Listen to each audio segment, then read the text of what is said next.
Hello my dear friends, you're in the Military Summary channel, and today we will discuss the situation in Ukraine on the 12th of October of 2024.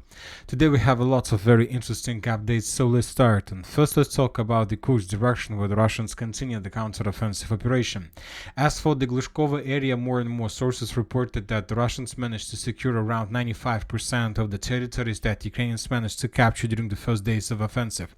So this is the map on the 12th of October, and this is the map on the 11th of October. So as you can see, currently the Ukrainians saved their control just over the village by the name of Novoivanovka and some tree lines along the border. So most likely during the next few days the Russians will be able to force the Ukrainians to fall back from this territory completely. Now let's move further and let's talk about the Suji direction. According to information we have, during the previous 24 hours the Russians managed to improve their positions in the vicinity of the village by the name of Zelený Shlях and to enter the western part of the village by the name of Novoivanovka. At least this information was provided us by different neutral mappers. As for pro-Russian sources, as a result of clashes, the Russians managed to establish complete control over the territory and to force the Ukrainians to fall back. Furthermore, we have additional reports from the village by the name of Nizhny Klimak. Also, according to neutral mappers, the Russians managed to establish complete control over the territory. And so let's compare the map for the 11th and the 12th of October. So this is the situation on the ground on the 11th of October. The Russians didn't have control over Nizhny Klim and haven't entered the village of Novoivanovka. And as for the 12th of October, half of the Novoivanovka is under Russian control and Nizhny Klim as well. So this information confirm our discussions that the Ukrainians are encircled in the village of Tolstoluh. They can't evacuate or escape this territory, and the Ukrainians are encircled between the villages of Olgovka, Kremyanoye, Korineva and Leonidova.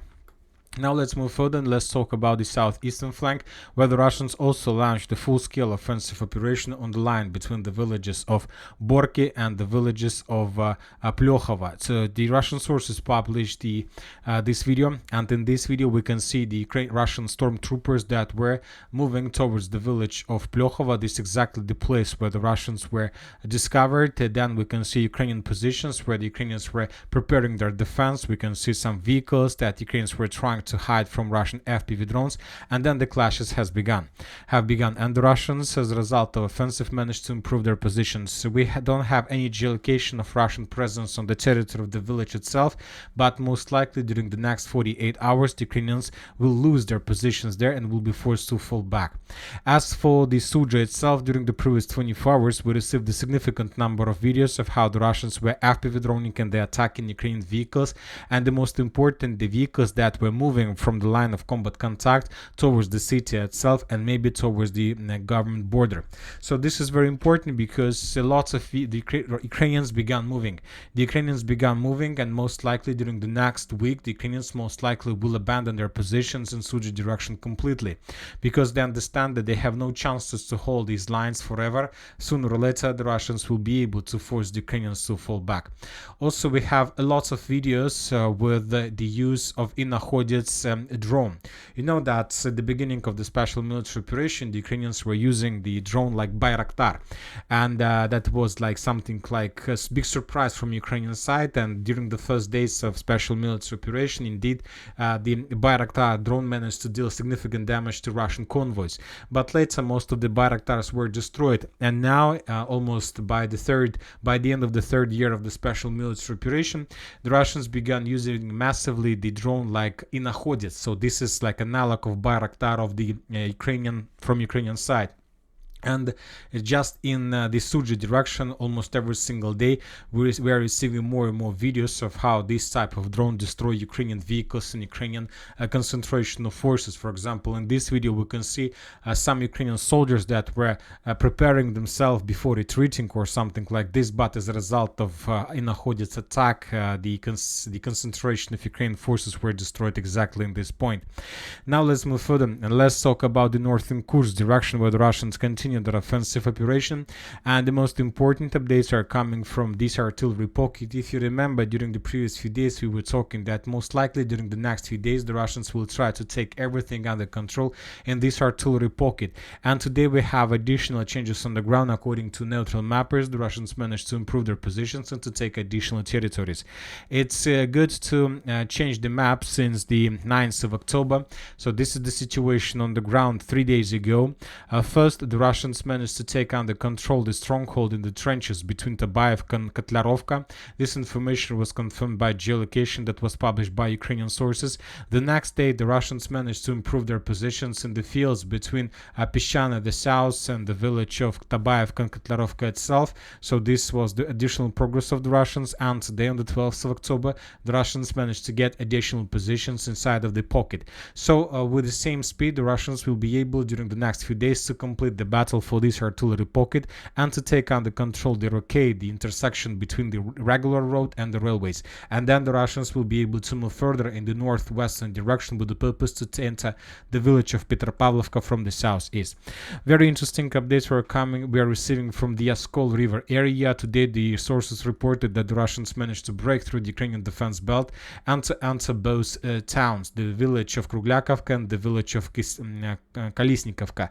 The sources are saying that as for Krugliakovka, the Russians captured 10 buildings, and this information we received somewhere a day ago. And as for Glushkovka, Kolesnikovka, the Russians managed to take under control 30 buildings. So summarizing everything, we can make a conclusion that currently the Russians have already established or about to establish control over these territories. If this information will receive confirmation, then this is going to be significant progress of the armed force of Russian Federation, and then we can start counting days when the eastern flank of the Kursk direction will fall. During the day, we'll also receive significant number of videos of how the Russians were bombing and attacking the citadel with a significant number of aviation bombs. Now let's move further. And let's talk a little bit about the Sivers direction, because today we got geolocation, we got changes on map in Ukrainian favor.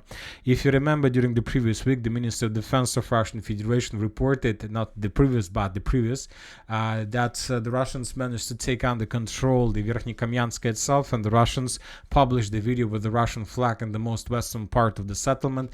But today we got the video of how the Russians were bombing the most western part of the settlement, which confirms that most likely the video with flag was made with drone, that the Russian drone dropped the flag and then they made the video based on that. And now we continue receiving more and more updates that confirm Ukrainian presence in the Verkhnykamensk, and that Ukrainians have almost a complete control over the settlement. Maybe the Russians have their positions in the eastern part, in the central part as well, but not in the western part. The western part is under complete Ukrainian control.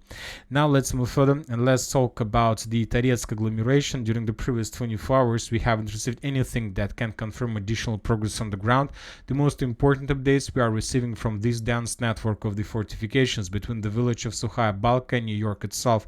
During the previous 24 hours, the Russians managed to improve their positions and to take additional complex network of the fortifications under their control. We're talking about this part.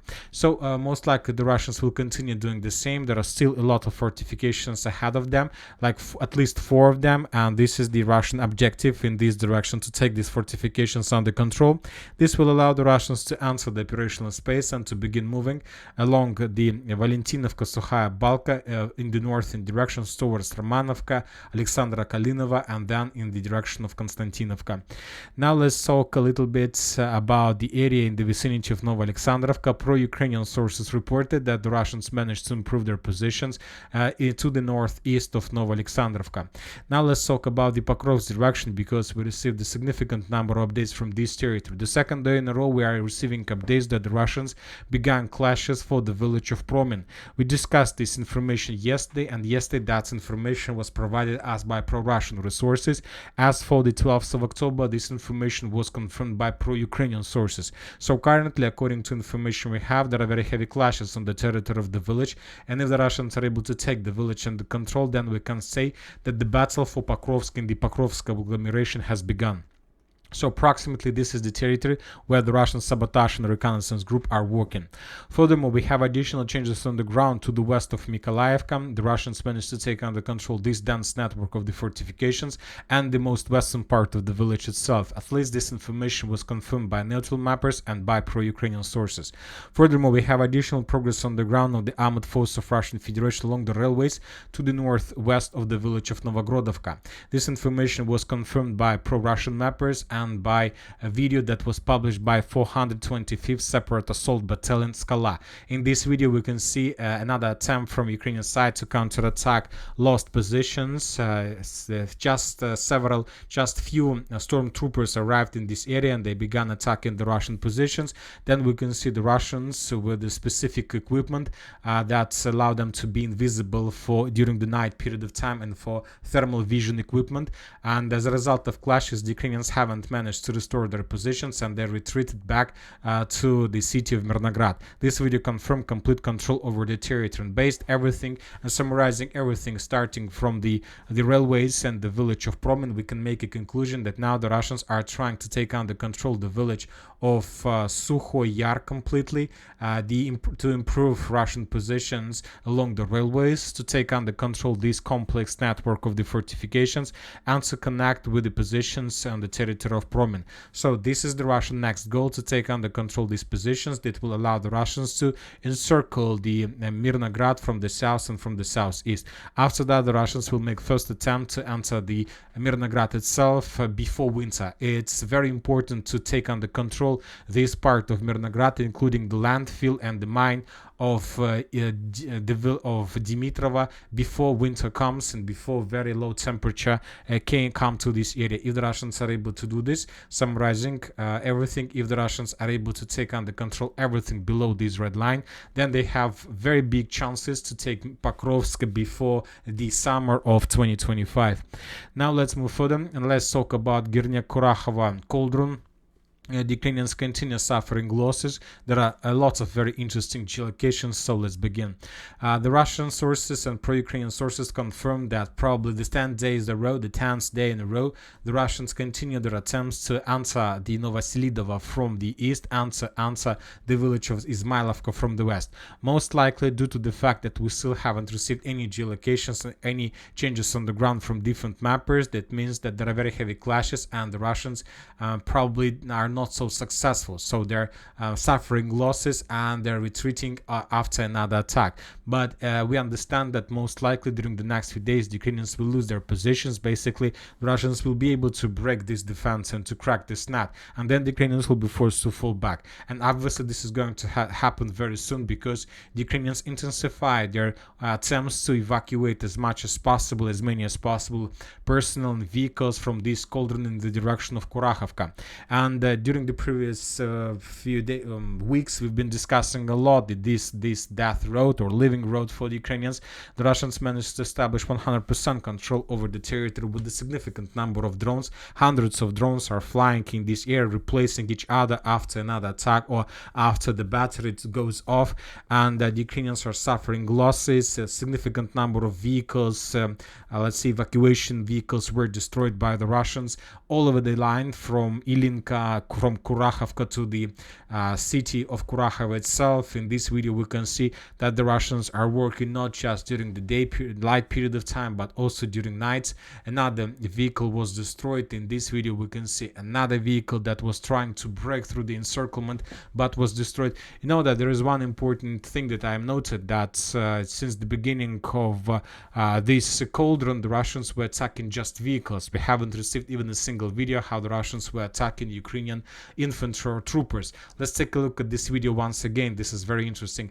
For example, in from the first seconds of the video we can see that the Russian drone was attacking the vehicle that was trying to break through the encirclement, and as a result of attack the vehicle was damaged. And right after the first strike the second drone came to this area and replaced the first one, and the Russians were trying to understand whether the previous strike was successful. The drone was flying above the vehicles trying to understand whether anyone survived after the first attack. So very difficult and complicated situation for the Ukrainians in this part. Now let's talk about the village of Zhelana Druga. I'll remind you that during the previous week, the Minister of Defense of Russian Federation confirmed that the territory was captured by the Russians, but we haven't received anything that can confirm this. And now on the 12th of October, we start receiving updates also from pro-Russian, very reliable sources. And now we have real proof, real geolocation that Ukrainians, at least by the time the video was made, still had positions in the eastern part of Zhelanda. In this video, we can see several Lancet or FPV drone attacks on Ukrainian edge positions. For now, we are not going to change the map because maybe the video was made long time ago during the first phase of offensive or something like this. But anyway, we are going to keep this information in our minds, and if we receive additional geolocation from the territory of the village of Zhelanda Druga, we will change the map back in Ukrainian favor, as we did with the fields between Zaryana and Krasnogorovka.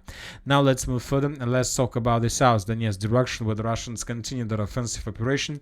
Basically, the Russians finished the preparation to begin full-scale offensive in the area of Katerinovka, Antonovka. During the previous week, the Russians were bombing and attacking machine gun positions, anti-tank positions, FPV drone positions, and when the Russians managed to clear or about to clear the village, they destroyed the final bridge that connected the village of Katerinovka with the village of Yelizavetovka. In this video, we can see that the bridge was already damaged, and as a result of another strike, the bridge was destroyed completely. The Ukrainians still have possibility to use their bridge just with infantry, without vehicles, but we understand that without vehicles, very unlikely the Ukrainians are able to hold their positions for a very long time. Furthermore, just before we start making the video, we got another video from this area of how the Russians were dropping applications and different papers where they suggest the Ukrainians in Katerinovka to surrender. And then in the final part of this video that we will discuss during the morning update, a lot of Ukrainians surrendered. So most likely the village of Katerinovka has already fallen. We just haven't received geolocations or videos that can confirm this. Once again, Katerinovka probably has already fallen. Now let's move to the village of Bogoyavlenka. The Russians continue moving further in the direction of the settlement, and during the previous 24 hours we have adjusted the map. According to different sources, these facilities of the South Donbas mine number 3 was already captured by the Russians, but yet we haven't received anything that can confirm this. And today we just received a report of how the Ukrainians were FPV droning the Russian abandoned vehicles along this tree line. And based on this video, we have adjusted the map in Russian favor. So everything tells me that most likely these two facilities still under Ukraine control. We're talking about these facilities and about this zone. So most likely these two areas still under Ukraine control, and the Russians are just storming these territories. As for the village of Bogoyavlenka, the territory is under very heavy fire. The Russians are bombing the Ukrainians, preparing the village before the beginning of the full-scale offensive operation in the direction of the settlement. Also, the Russians have established complete FPV drone control over the main supply road that goes in direction of the settlement. So the Russians managed to adapt to the warfare of the 21st century. The Ukrainians were trying to adapt, but due to lack of support, lack of finance and own production, they have problems with adapting to the warfare of the 21st century. But the Russians managed to complete the process, or about to do this. And as soon as the Russians are able to adapt to the warfare of 21st century, and the Russians are going to be the first country in the world, then they will begun creating the doctrine and the techniques of war for the next years. And then the Russians will tell what is going to be next, and they will change the face of the war on the surface in any region of the world. Now let's move further. The Russians began the preparation to start moving in the direction of Velika Novoivanovka in the vicinity of Novodonetsk. The significant number of tall flamethrower strikes were discovered, were spotted by the Russian forces in the vicinity of Zolotaya Niva. The Russians began clearing the positions of the armored forces of Ukraine with the FPV drone attacks. In this video, we can see at the moment when the Ukrainians were trying to evacuate or rotate personnel, but were attacked by the Russian FPV drone. The same story took place a little bit further in the northern direction. The Ukrainians were trying to rotate personnel right on the zero line, but the Russians attacked the bus with FPV drone, and Ukrainians were forced to change their plans. We haven't received anything special from Zaporozhye direction, but most likely something big may happen in this area as well. And that's it for today. Military Summary channel reminds we condemn any violence in the world. Thank you for watching. Subscribe to my channel, put your likes to my Patreon, and have a good day. Bye bye.